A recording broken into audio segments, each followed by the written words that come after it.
October 9th, 2022 marked the fifth time the NASCAR Cup Series visited what we know now as the Charlotte Roval. This racecourse, instituted in 2018, has produced some of the wildest, most shocking, nail-biting, and flat-out just insane finishes since its inauguration.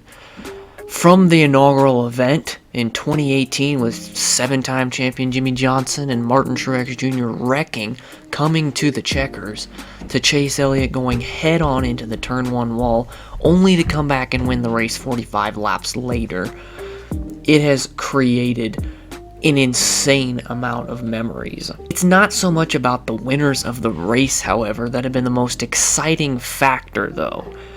In 2014, NASCAR introduced the knockout elimination formats to the playoffs. Having enough points or a win within the round is a driver's key to advancement. Since 2017 and the introduction of stage racing, the intensity of the cutoff line, as we call it, has only increased. This week, at the Roval, Christopher Bell came through with a walk-off victory due to a brilliant Hail Mary strategy to take fresh tires late, beating Kevin Harvick to the checkered flag. The biggest storyline coming out of the Roval isn't Bell's win, however. Instead, it is reigning Cup Series champion Kyle Larson's failure to advance to the round of 8 after winning 10 races last season, 5 of which came in the 10-race playoff schedule. How did this happen? And that's what we're going to look at and investigate in this video.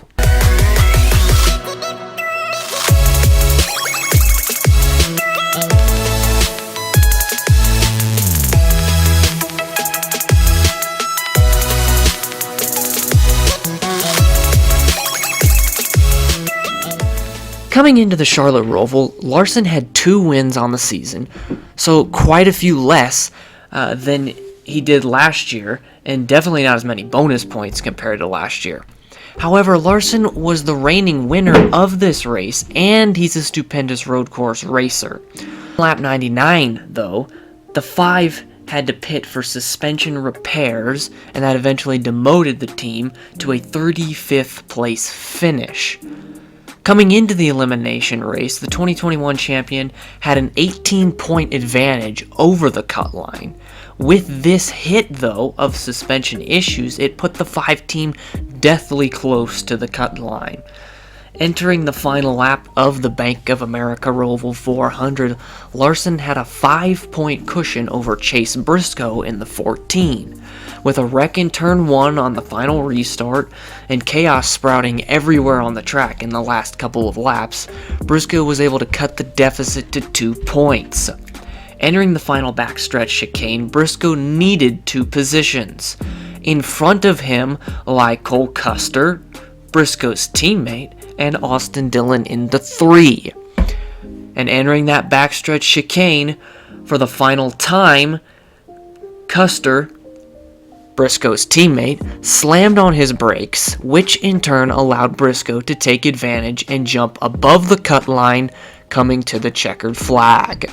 The following Tuesday, Custer and his number 41 crew chief Michael Shiplett were each fined $100,000, and his crew chief was suspended indefinitely. Custer also was issued a 50-point deduction to Custer and the 41 team in the driver and owner standings. Now, that isn't as big of a deal considering the fact that Cole Custer and the 41 team are not in contention for anything this year and have not been competitive in any area of racing. But it brings up the question, why? Why was Cole Custer issued this penalty? According to NASCAR.com's post on their website, it says the team was penalized under Section 5.5 of the NASCAR rulebook, which requires competitors to race at 100% of their ability and takes action against competitors who intend to artificially alter, in quotation marks, the race's finishing positions. Now, the first thing we need to look at in our examination of this incident is, was Cole Custer intentionally slowing down traffic? Now, most of you are probably going to say, yes, absolutely. In my personal opinion as well, do I believe Cole Custer was slowing down traffic to allow his teammate Chase Briscoe to take advantage of that? Absolutely. Now, can we 100% claim that to be truth? No, because we don't know what was going through Custer's head. But due to radio communication, scanners, listening, finding evidence, we can pretty much safely assume that that's what took place.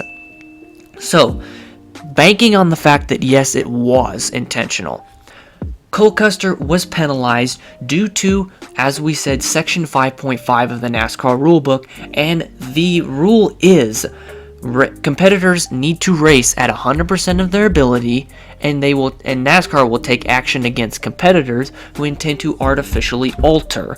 And that is the phrase that we're going to hook on for the rest of this video.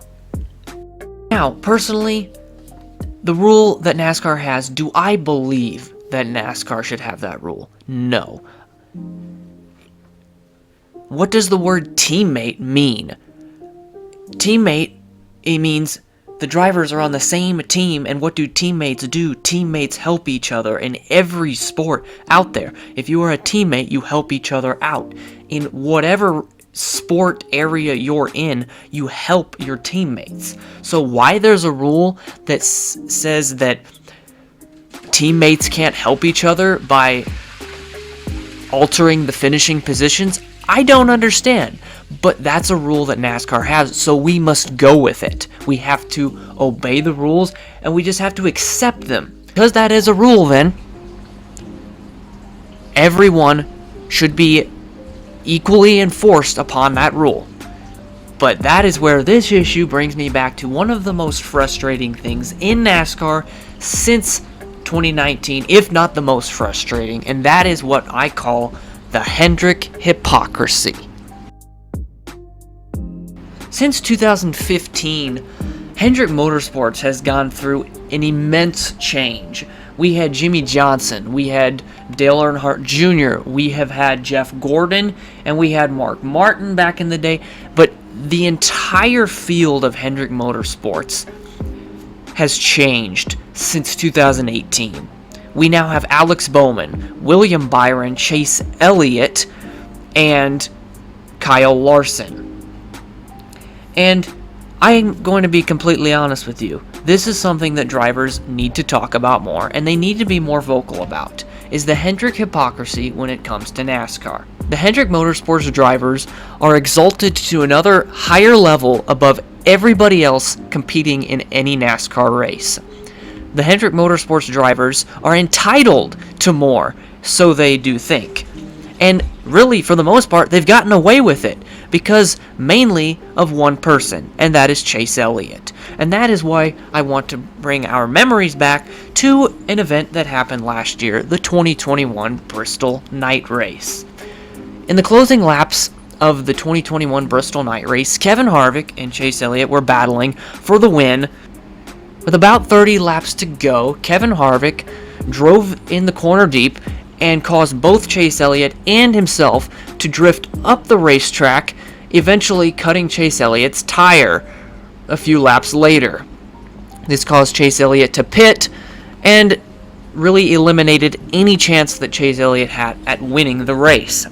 Kevin Harvick, however, continued on the last few laps in hopes of his first win of the 2021 season after winning 9 races the previous season.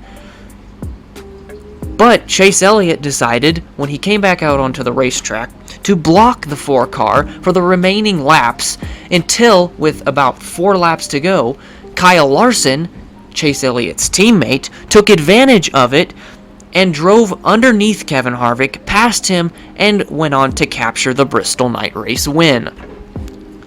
Was any penalty handed out to Chase Elliott after the 2021 night race? Absolutely not. That wasn't even a thought in NASCAR's head. Why? Because of the Hendrick hypocrisy.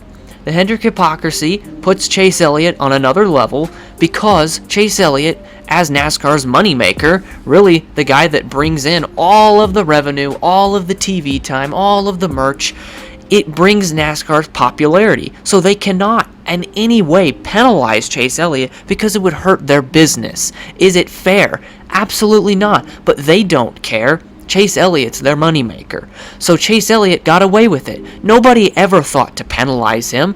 And what is the difference between Chase Elliott's move and Cole Custer's move? They both artificially altered the race finishing positions. No. Both of them were in the playoffs in 2021, and all three of those drivers involved in the 2021 night race were already locked into the next round. But it cost Harvick a victory. But fast forward to the 2022 Roval, a Hendrick Motorsports driver was affected negatively in this aspect. So what does NASCAR do? It protects their regime of Hendrick Motorsports drivers, and it puts a penalty out on Stewart-Haas Racing. So let me get this straight.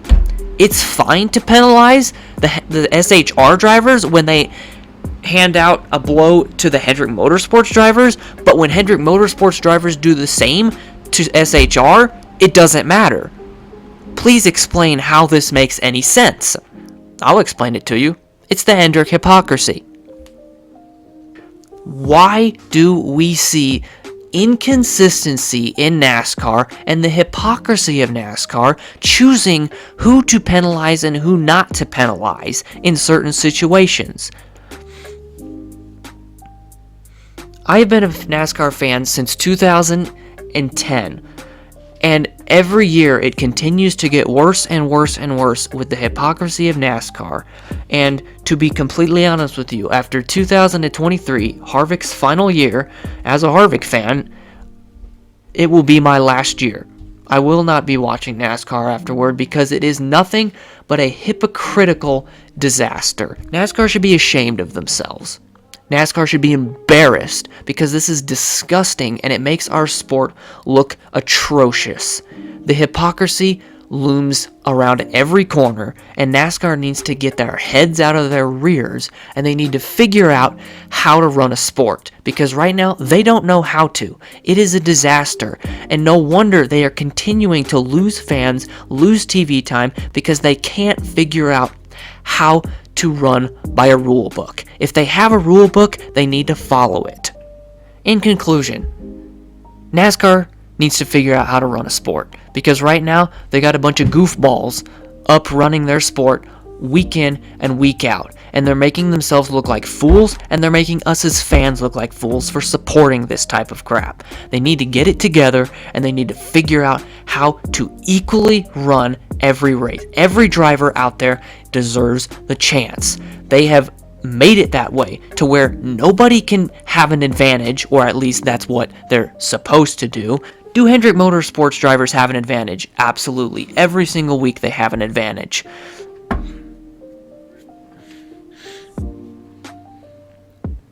Right now, I'm ashamed to be a NASCAR fan because this is disgusting and just flat out embarrassing to watch my sport every week make themselves look like a bunch of fools.